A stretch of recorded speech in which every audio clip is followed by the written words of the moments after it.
Israel, Hizbullah pada dasarnya merupakan musuh bebuyutan. Adapun konflik Gaza, semacam percikan api yang memicu kobaran perselisihan di antara keduanya. Hizbullah yang sebelumnya tak pernah berpikir untuk memulai konfrontasi langsung, mulai meladeni kemungkinan itu. Dan kini, serangan demi serangan pun menemukan balasan berkelanjutan hingga menghadirkan kesan perang terbuka. Bahkan, tak jarang serangan Hizbullah tidak mampu dihalau Israel. Lalu benarkah pejuang Lebanon itu bisa mengalahkan Israel? Berikut beberapa faktor yang bisa menjadikannya kenyataan.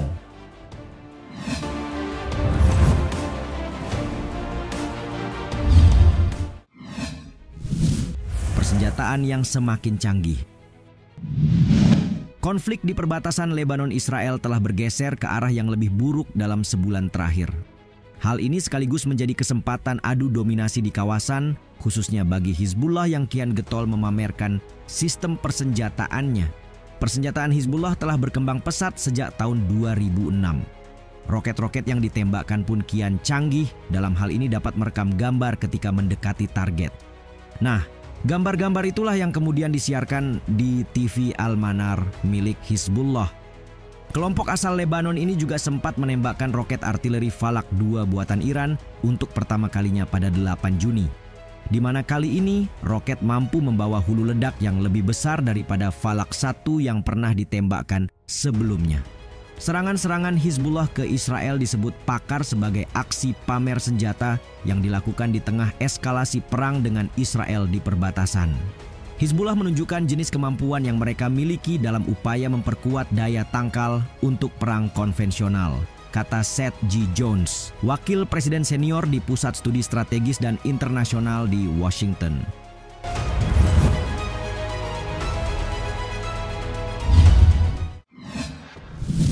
Ratusan ribu roket. Kepemilikan sejumlah besar roket oleh Hizbullah nyatanya menjadi ancaman paling serius bagi Israel. Berkaca pada kejadian 12 Juni lalu, Hizbullah meluncurkan 215 roket yang berhasil menembus pertahanan negeri Zionis itu. Meski tidak ada korban jiwa, namun kebakaran dilaporkan menjadi akibat yang serius. Faktanya, kekuatan militer Hizbullah didukung oleh persenjataan roket yang melimpah. Para ahli yakin bahwa kelompok Islam Syiah ini memiliki lebih dari 100.000 roket, terlebih pihak mereka mengakui kepemilikan roket yang dapat menghantam seluruh wilayah Israel.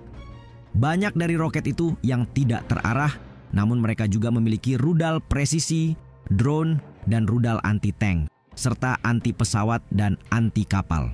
Selain itu, kebanyakan senjata milik Hizbullah merupakan model Iran, Rusia, atau Tiongkok. Namun secara umum, Iran dikenal sebagai pendukung dan pemasok senjata utama bagi Hizbullah.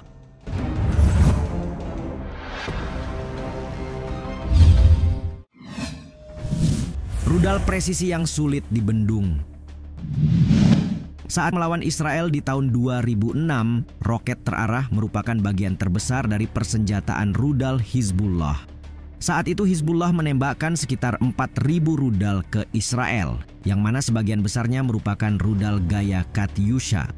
Rudal jenis ini pun masih digunakan dalam konflik terbaru, sebagaimana yang terjadi pada serangan 6 Mei 2024. Belasan roket Katyusha telah diluncurkan dan menargetkan markas besar divisi Golan di Pangkalan Nafah. Tulis laporan yang dirilis AFP. Pemimpin Hizbullah Said Hasan Nasrallah mengatakan, perubahan terbesar dalam persenjataan kelompok ini sejak tahun 2006 adalah perluasan sistem panduan presisi. Melalui keterangan yang dikutip Tempo, ia mengatakan Hizbullah memiliki kemampuan di Lebanon untuk melengkapi ribuan roket dengan sistem panduan untuk menjadikannya rudal yang presisi. Selain itu, rudal presisi dan drone Hizbullah sulit dibendung, membuat jebakan mematikan tengah mengintai IDF di utara. Hal ini menempatkan lebih banyak wilayah Israel dalam jangkauan Hizbullah, dan para ahli mengatakan ada kemungkinan bagi kelompok ini untuk menyerang sasaran yang lebih spesifik seperti infrastruktur penting dan situs militer.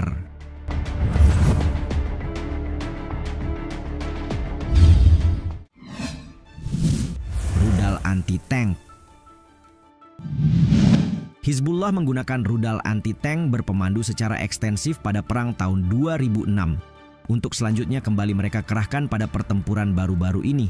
Berdasarkan laporan media Israel, Haaretz pada 10 Januari 2024, penggunaan rudal anti-tank dilaporkan sebagai sesuatu yang belum pernah terjadi sebelumnya.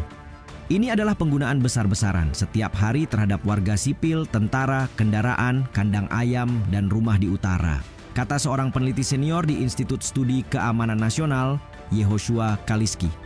Menurut keterangan dalam surat kabar itu, langkah Hizbullah dipandang sebagai peningkatan luar biasa. Sebab sebelumnya, Hizbullah hanya meluncurkan mortir dan roket ke pos-pos militer Israel sejak Oktober lalu. Lebih dari itu, penggunaan senjata presisi oleh Hizbullah ini dianggap tidak memiliki bandingan di Israel dan mungkin secara global.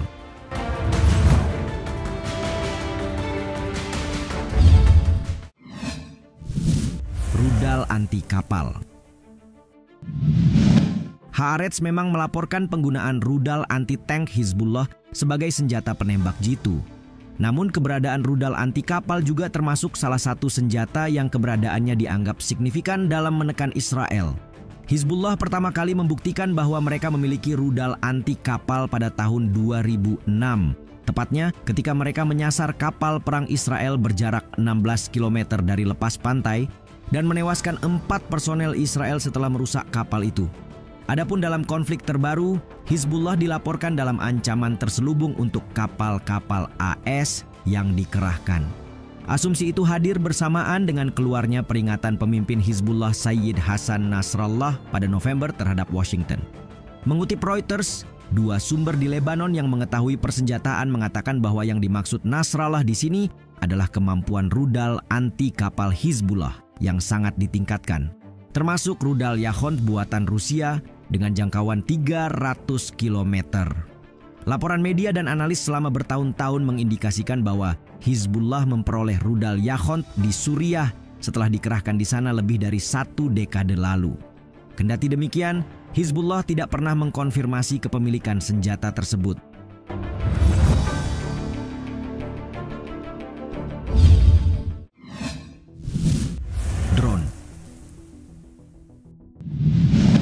Sebanyak 10 drone Hizbullah berhasil menembus sistem pertahanan Iron Dome yang dikenal canggih pada awal Juni lalu. Pencapaian ini pun tak main-main, apalagi sirene alarm serangan udara tidak menyala dan korban jiwa juga dilaporkan dalam insiden itu. Hizbullah sendiri menggunakan drone terutama untuk pengintaian dan operasi ofensif. Drone ini, seperti model Ayub dan Mersat yang dirakit secara lokal, relatif murah untuk diproduksi dan dapat membebani sistem pertahanan Iron Dome Israel. Meskipun hanya membawa muatan persenjataan kecil, drone ini memiliki misi, di mana para ahli mengatakan bahwa drone mungkin ditujukan untuk menguras sistem pertahanan udara Iron Dome Israel. Sementara sumber non-Israel yang mengetahui lokasi tersebut mengatakan bahwa landasan dapat menampung drone besar yang berpotensi dipersenjatai berdasarkan apa yang diinginkan Iran.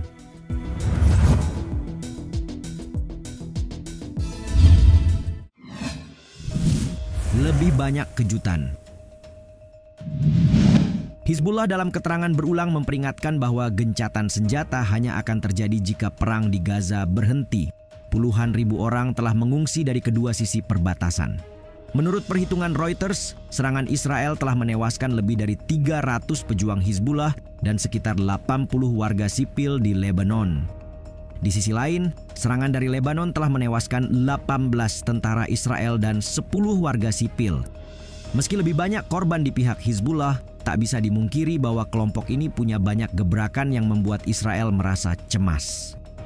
Sistem pertahanan yang dibobol hingga peluncuran proyektil skala besar mungkin hanya menjadi awal. Begitupun peningkatan kecanggihan operasi Hizbullah yang dianggap sebagai pemicu urgensi Tel Aviv untuk mengambil tindakan balasan. Jadi, negeri Zionis Israel sebaiknya mempersiapkan diri dengan baik untuk menyambut lebih banyak kejutan dari Hizbullah.